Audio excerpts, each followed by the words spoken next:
আজ একটা পারফিউম নিলাম। পারফিউমটা আপাতত বেশ ভালোই ছিল। এটা কোনো ফ্লিপকার্ট অর্ডার নয়, এটা জাস্ট একটা মলে গেছিলাম, পারফিউমটা দেখলাম, স্মেল ভালো, যাক নেওয়া হোক, দেখি বাড়িতে নিয়ে যাই। বাড়িতে যখন নিয়ে গেলাম,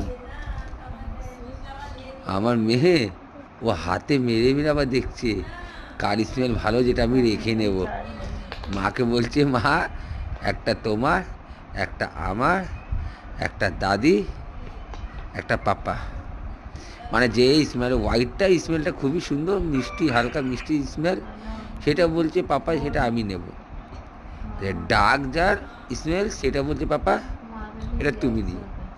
যাক, অসুবিধা নেই, ও যেটা পছন্দ ও নিক, আমি সেটাই ভাবলাম চলো একটা নেওয়া হোক।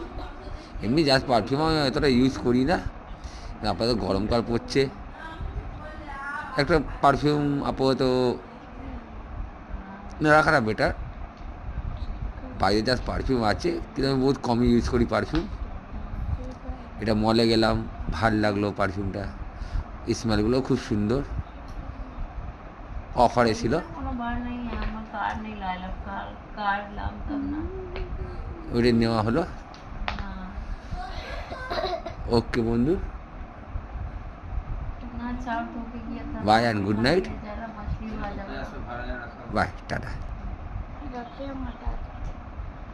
बनाया था साग है, मछली के तेल लेके बेगन भाजा है।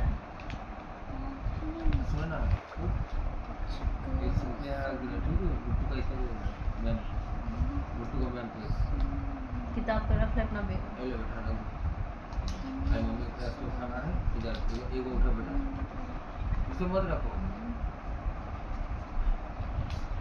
दिखा तो सकते हैं, देखो ठीक रहेगा, ठीक है।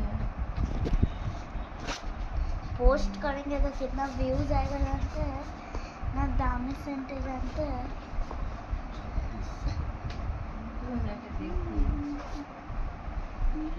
से नहीं जा सकती, उन्हें से कैसे जा सकती तो। चलो वापस से।